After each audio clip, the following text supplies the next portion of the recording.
சத்தியமா சொல்றேன்.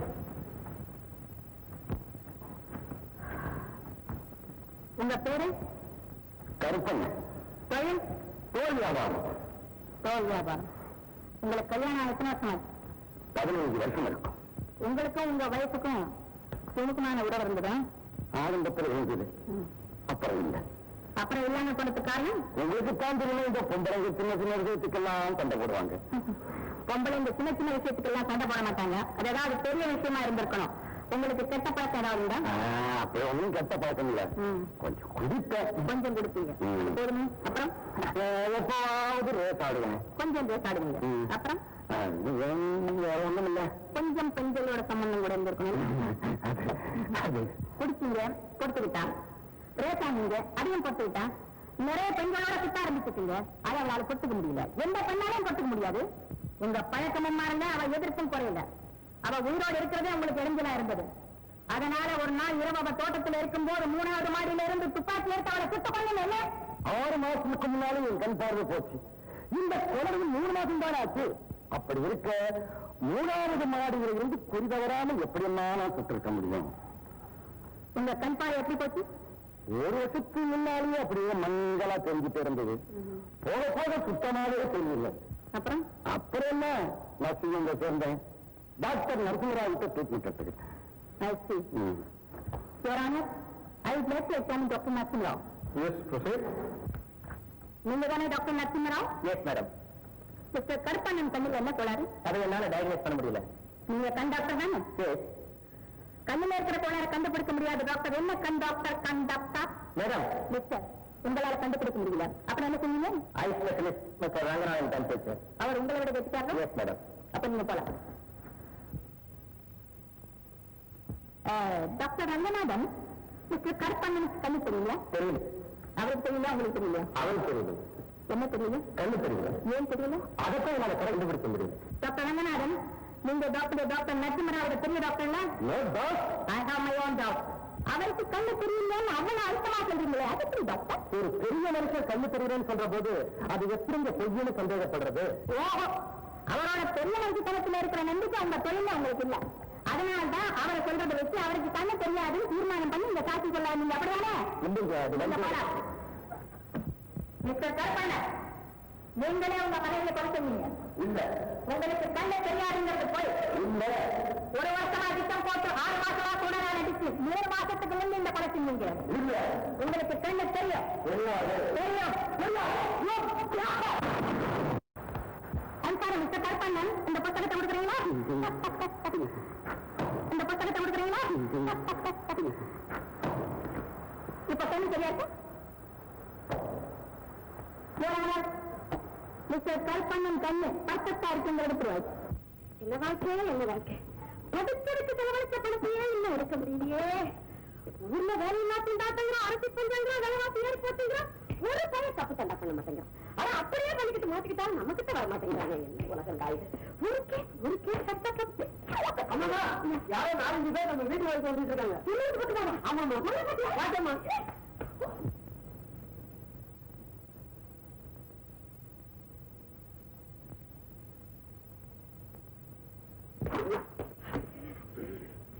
In 1939, in Allahabad High Court. அம்மா வணக்கம். வணக்கம். யார் நீங்க? நான் அவசரமா கோர்ட்டு போறதுக்கு டைம் ஆச்சு. அப்ப சரி, நாளைக்கு வரேன். இருங்க, வந்துட்டு வந்துட்டீங்க, பேசிட்டு போயிருந்தான். அப்புறம் எனக்கு டைம் கிடைக்காது. அப்ப உட்காருங்க. சொல்லுங்க. எங்க சங்கத்துக்கு உங்களை சட்ட ஆலோசகரா வச்சுக்கலாம்னு ஆசைப்படுறோம். அது விஷயமா பேசிட்டு போலான்னு வந்தோம். அப்படியா? ரொம்ப சந்தோஷம். நாங்க 4-5 வக்கீல்கிட்ட போயிருந்தோம். ஆனா எல்லாருமே உங்களைத்தான் போய் பார்க்க சொன்னாங்க. சொல்லுவாங்களே. அது பழக்கமாச்சே. அவங்களால முடியாத கேஸ் எல்லாம் எங்கிட்ட தானே அனுப்புவாங்க. அவங்க அப்படி சொன்னாங்க. உங்களை மாதிரி ஆண்களுக்கு லாப்பாண்டு நரககுமாரி மாதிரி வேலை வெட்டி இல்லாத நாயர் தான் நாயக்குன்னு சொன்னாங்களே. அப்படியா சொன்னாங்க? யாரோ எனக்கு வேண்டாம் உங்ககிட்ட பேசிட்டு எதிர்ப்பு இருக்கத்தானே செய்யும். இருக்கே. ஆமா, உங்க சங்கம் என்ன டாக்டருக்கு சங்கமா, என்ஜினியர் சங்கமா, இல்ல ஆடிட்டருக்கு சங்கமா? பிபிஏ. பிபிஏ பிபி கேள்விப்பட்டிருக்கேன். ஏன் என்ன? Pickpocket association. நீங்க பயப்படாதீங்க. அதான் பயப்படணும். பாக்கெட் அடிக்கிறவங்களை பார்த்து பாக்கெட் உள்ளவங்களுக்கு தான் பயம். ஆமாமா, நீங்க ஜாக்கெட் தானே. சரி சரி, பாயிண்ட்டுக்கு வாங்க. எங்கல்ல யார் போலீஸ்ல மாட்டிக்கிட்டாலும் நீங்க தான் ஜாமீன்ல எடுக்கணும், நீங்க தான் கோர்ட்ல ஆஜராகணும். எல்லாத்தையுமே நான் தான் பார்க்கணுமா? ரொம்ப கஷ்டமான வேலைதான். என்ன கொடுப்பீங்க? நீங்க கேஸ்க்கு என்ன வாங்குறீங்க? பணம் தான். ஓ, அப்படியா? எனக்கு ஏதாவது அட்வான்ஸ் கொடுக்கணும்னு நினைச்சீங்கன்னா இன்னைக்கே கொடுத்துடலாம். ஏன் அவ்வளவு கஷ்டமா? இன்னைக்கு நாள் நல்லா இருக்கு, அதோட இதுக்காக நாளைக்கு நீங்க அலைய வேண்டாம் பாருங்க.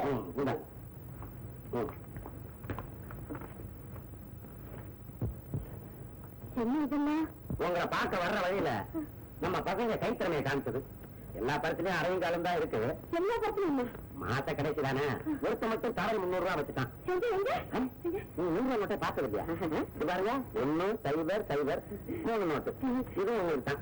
உங்க பையனுக்கு அந்த பரிசையெல்லாம் கொடுத்து பழைய விலைக்கு வித்தானோ தோராயமா ஒரு 10-15 சேரும். அதுவும் உங்களுக்கு தான். இப்ப நாங்க போறோம், எங்களை யாராவது மாட்டிக்கிட்டா வாங்க. பாவி பசங்க கருத்தா கொண்டு வந்து கொடுத்து வச்சுட்டாங்களே. யாராவது பார்த்தா நம்ம என்ன தப்பா நினைப்பாங்க? அடி பாய், அக்கீருக்கு குடிச்சுட்டு இந்த தொழில் இறங்கிட்டியா? எத்தனாளா? என்ன விளையாடுங்க? பேசாதி, படிச்ச படிப்பே கேவலப்படுத்திட்டியே. நீங்க பாட்டு பேசிக்கிட்டே பாருங்க. பிபிஏ பாக்கெட் அடிக்கிறவங்களுக்கு எல்லாம் ஒரு சங்கம், அதுக்கு நான் தான் லீகல் அட்வைசர். அவங்க அட்வான்ஸ் கொடுத்த லட்சணம் இது. அதானே பார்த்தேன். நீ அவ்வளவு கேவலமா போக மாட்டியே. இத்தனை பரிசுல ஒண்ணுதான் கொஞ்சம் கனமா இருந்தது. எவனோ போக்கத்தனை பரிசை வச்சுக்கிட்டு வச்சுக்கிட்டு போயிருக்கான், தட்டிக்கிட்டு வந்துட்டாங்க. ஒரு 300 பேர். இதோ தெரிவிக்க, நான் இப்பதான் பெரிய மருத்துவம் சண்டை போட்டு 300 ரூபாய் அட்வான்ஸ் வாங்கி வந்திருக்கேன். அந்த 300 உங்க கொடுக்குறேன். 300 + 300 600 rupees. இந்த மாசம் நீங்க எப்படியோ சமாளிக்கலாம்.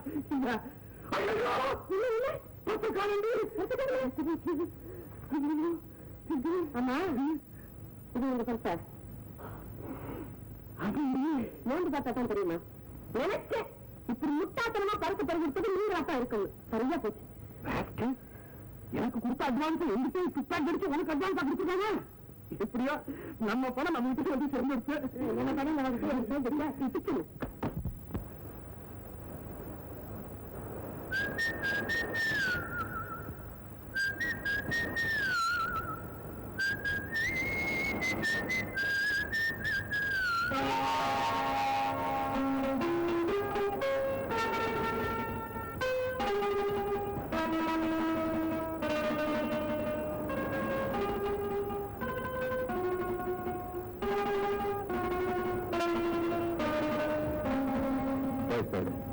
பத்தாடு. யார் ராணி? யாரு? அந்த டிஃபன் பிக் பாக்கெட் அசோசியேஷன், இந்த மாதிரி தொழில் பண்ணவங்களுக்கு எல்லாம் தலைவர். நீ இன்னும் சங்கத்துல மெம்பர் ஆக போட்டிருக்கு. முதல்ல மெம்பர் ஆயிடு, இல்லன்னா நம்ம மாதிரி ஆளுங்களுக்குள்ளே தகராறு வரும். நீ தொழில் செய்ய முடியாது. ஓகே தலைவரே. சின்ன பையா, முன்னுக்கு வர வேண்டிய அறிகுறியெல்லாம் இருக்கு. ஆனா நமக்குள்ள வேண்டாம், வேற எங்கேயாவது கவிட.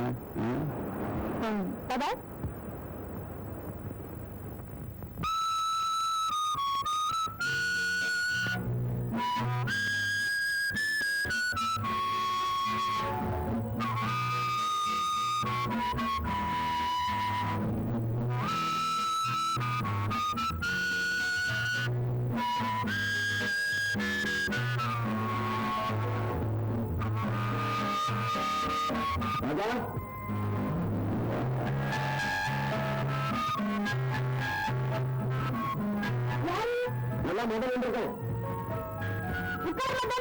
வந்துட்டேன்.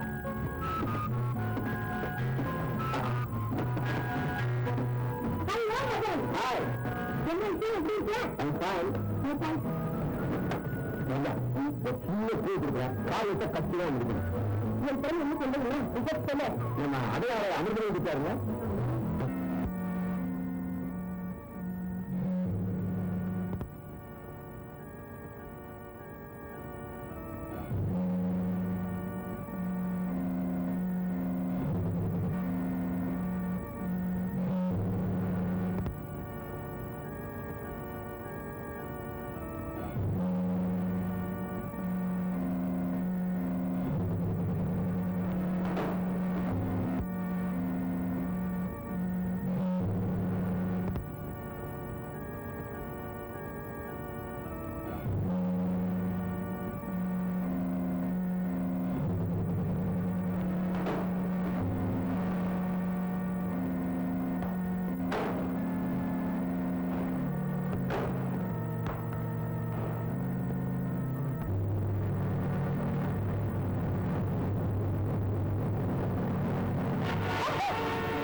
தலைவரா?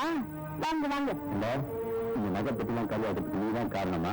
இந்த ஒரு நீங்கள் தெரிஞ்சிருந்தா ஒரு மூக்குத்தியாவது விட்டு வச்சிருக்கேன். கிண்டல் பண்ற? ஆமா, அதனால இதெல்லாம் எனக்கு தான் சொந்தம். தம்பி, இங்க இருந்து யாரு கண்ணும் படாம பக்கரி அவ்வளவு போகணும்னா எனக்கு பாதி கொடுத்துரு, இல்லைன்னா அவன் இஷ்டம். அப்படியா? நீ தலைவர் என்ன வேணாலும் பண்ணலாம். தரேன்.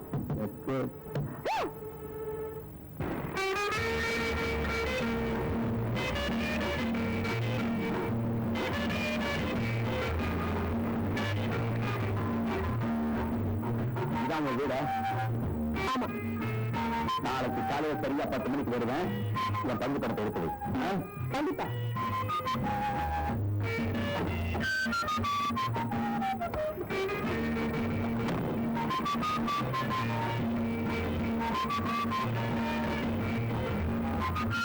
பங்கு வேணுமா? பங்கு நாளைக்கு வா. இந்த வீட்டுல இருக்கிறவங்க நல்லா கொடுத்தாங்க.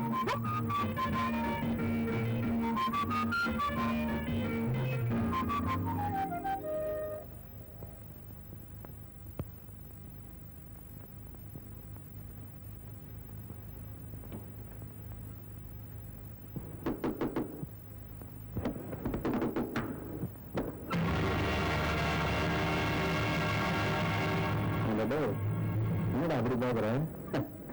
நீ நேற்று திருட ஆரம்பிச்ச கத்துக்கிட்டு நான் 6 வயசுலயே திருட ஆரம்பிச்ச தெரியுமா?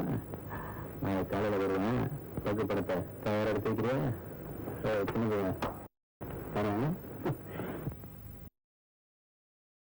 அவன் விட்ட ஏமாந்துட்டு வந்ததை விட பங்கு பேப்பர் கப்பாடுறான். அதான் மகா கேவலம். நம்மளை விட புத்தாரியா இருந்தா பாராட்டணுமே தவிர பங்கு கேட்க கூடாது. அது ஒரு ஜாதி திருடனை தவறில்லை. மணி அரசானா இல்ல திருடி வாழணும், இல்ல பிச்சை எடுத்து வாழணும். வீட்டுல போய் பிச்சை கேட்கறது மகா வேடிக்க வேண்டாம். அப்பா என்னப்பா அது? இருக்கு, அதுக்காக தூக்கி திட்டீங்களே. ஆமா, நானும் கேட்கிறேன். இந்த தெரியல நீங்க எப்படி? உனக்கு அப்பாண்டா. நீங்க யாருக்கும் ஏமாந்து கிடையாது. எனக்கு உடம்பெல்லாம் கம்மி. நீங்க அப்பா சொல்லி வர்ற 40 வயசு பண்ணிட்டு நீங்க யாருக்கும் ஏமாந்து கிடையாது. அப்படி ஒரு நிலைமை வந்துருந்தா அந்த தொழிலுக்கு என்னத்தை மூட்டு போட்டிருப்பேன்டா. ஆனா உங்க பேசுங்க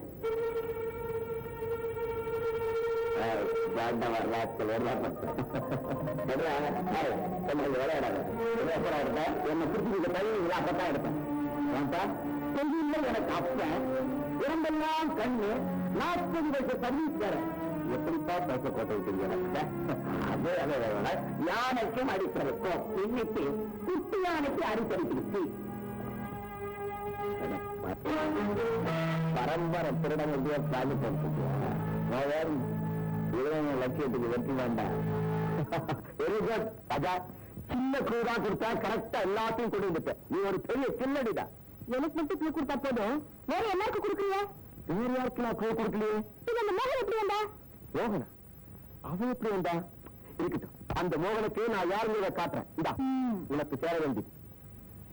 இதுல பாதி அவனுக்கு கொடுக்கணும். இப்ப கூட அப்புறம் வட்டி முதலமான வாங்கிக்கிறேன். சரி, நான் வரேன். பாய் ரமேஷ்.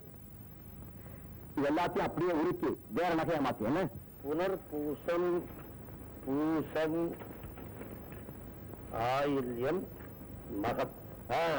அடுத்த வெள்ளிக்கிழமை வருது அவன் பிறந்த நாள். ஐயா மாமா, வெள்ளிக்கிழமை அன்னைக்கு இங்க வேற எந்த வேலையும் வச்சுக்க கூடாது. ஃப்ரீயா இருக்கணும். என்ன விசேஷம்? வர வெள்ளிக்கிழமை எனக்கு சந்தனம் வரகட்ட.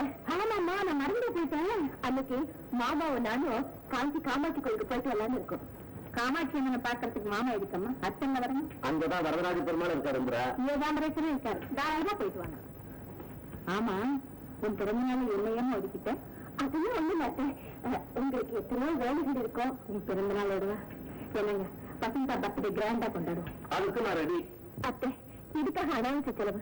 காலையில கோவிலுக்கு போய் ஒரு அச்சனை போயிட்டு வந்தா பத்தாதா? பத்தாது. பத்தாது மேடம், நிச்சயம் பத்தாது. குட் மார்னிங் திரு. பிறந்த நாளைக்கு அர்ச்சனை மட்டும் பண்றதுக்காக தான் நாங்க இருக்கோங்க. நீங்களும் அதே ஃபாலோ பண்ண நல்லா இருக்காதுங்க. இன்னும் பிக்கா கொண்டாடணும். நான் கிராண்டா கொண்டாட ஆசைப்படுறது என் தம்பி பொண்ணோட பிறந்த நாள் இல்ல. என் மகனுக்கு மனைவியா வரப்போற என் மருமகளோட பிறந்த நாள். புரிஞ்சுதா? அதுக்காக நான் சொன்னேன் பெரிய மேடம், பிக்கா கொண்டாடுறது. கொண்டாடுவோம் கொண்டாடுவோம். நீங்க ஃபங்க்ஷன் ஏற்பாடுகளை கவனிங்க. நீங்க ஜவுளியை பாத்துக்கங்க, நான் ஜுவல்லரி பாத்துக்கிறேன். வசந்தா, இந்த வாட்டி எனக்கு 10 லேக் நெக்லஸ் வாங்க போறேன் பாருங்க. எனக்கு கிடைச்சி 20,000, பங்கு 10,000.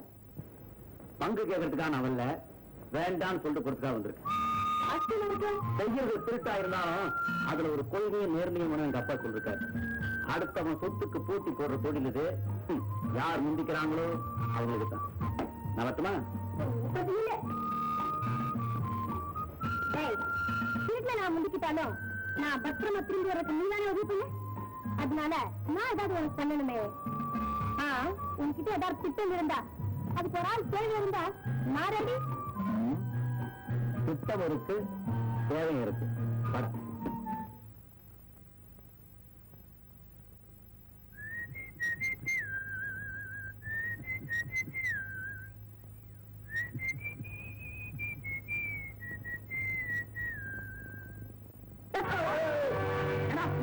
கணிதெல்லாம் உனக்கு கணிதெல்லாம் ஆமாடா. நேரம் சொல்ல வேண்டியது, அப்புறம் சாரி சொல்ல வேண்டியது. இதே வேலையை பார்த்து போயிட்டு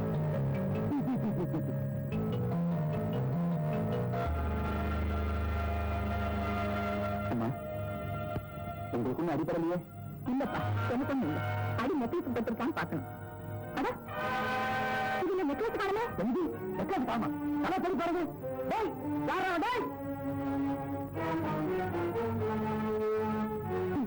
ஓடி போயிட்டான். உங்க மேல மோதினாமே அந்த பையனா நெக்லஸ் எடுத்துக்கணும். பாதி பை அண்ணன் தரப்புல 40,000 ரூபாய் நெக்லஸ் கொண்டு போயிட்டானே. நீங்க கவலைப்படாதீங்க, அவனை நல்ல அடையாளம் கண்டுபிடிச்சிருக்கேன். நிச்சயம் பிடிச்சிருவேன். நீங்க எதுக்கு போலீஸுக்கு போன் பண்ணுங்க, நான் நேரா போலீஸ் ஸ்டேஷனுக்கு போறேன். போலீஸ் போலீஸ் ஐயா, டைரக்டா உன் திறமையை எப்படி பாராட்டுனே தெரியலடா. அவ்வளவு பெர்ஃபெக்ட்டா செஞ்சு முடிச்சுட்டேன். வேற இன்னும் கொஞ்ச நாள்ல இந்த தொழில சும்மா ஓஹோன்னு வரப்போறேன். நெக்லஸ் நெக்லஸ் எடு. இப்போது என்கிட்ட இல்ல. எங்க போச்சு? நெக்லஸோட ஓடி வரப்போ போலீஸ்காரங்க தொத்துனாங்க. அத ஒரு கார் பெட்ரோல் டேங்கி போட்டுட்டேன். சின்னப்பிரியா, என்னடா கூர்மையான அறிவுள்ளவங்களுக்கு குறுக்கு புத்தி இருக்கு நினைச்சேன். சரியாத்தான் இருக்கு. சத்தியமா சொல்றேன் மோகன், நான் உனக்கு துரோகம் பண்ணணும்னு நினைக்கிறேன். கார் நம்பர் பேப்பர்ல ஏதாவது கார் நம்பர் எழுதி வச்சா நியோஜி முடியும். என் கூட வா, இந்த காரையை காட்டுறேன். All right. நான் 6 வயசு யுத்தத்தோட ஆரம்பிச்சேன். அதை மறந்துடுறேன்.